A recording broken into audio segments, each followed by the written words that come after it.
अर्थात ठीक स्थान रे ठीक समय रे एवं सतपात्र रे दान दिया जाई थाए बा जहांको ठारू कोनोसी प्रत्युपकार मिलिबार आशा न थाए सेपरि दान हेउछि सात्विक दान।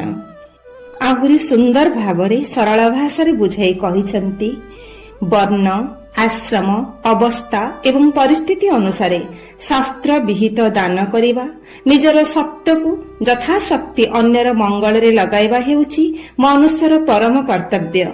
जदि से ताहा न करे तेबे से मनुष्यत्वर तळकु खसी पड़े, भगवानंकर कल्याणमय आदेश रे अनादर करे।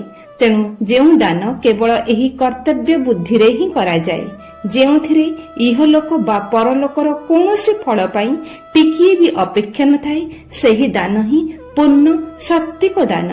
पुणी देश आउ काल शब्दर प्रयोग करिसंती, अर्थात जेउ देशरे एवं जेउ कालरे बा जेउ समयरे जेउ वस्तु आवश्यक हुए अन्यर सुख सुविधा पाई सेही वस्तु दान करिबारर ताही योग्य देश और योग्य काल।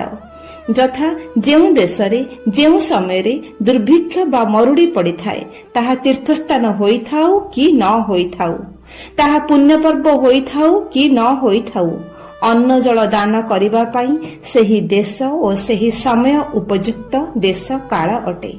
ता छड़ा साधारण अवस्थारे मध्य कुरुक्षेत्र, हरिद्वार, मथुरा, काशी, प्रयाग, नैमिषारण्य आदि तीर्थ स्थान को ग्रहण, पूर्णिमा, अमावास्या, संक्रांति, एकादशी आदि पुण्य काल को शास्त्र मानकरे दान पाई प्रशस्त देश काल बोली धरा जाइछि।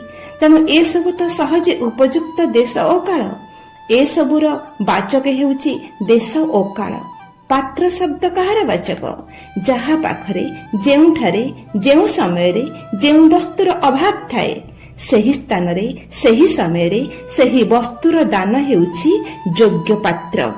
उदाहरण स्वरूप क्षुधार्थ, तुषार्थ, वस्त्रहीन, दरिद्र, रोगी, आर्त, अनाथ, भयभीत प्राणी माने अन्न, जल, वस्त्र, निर्वाहयोग्य धन, औषध, आश्वासना, आश्रय, अभयदानर पात्र अटंती।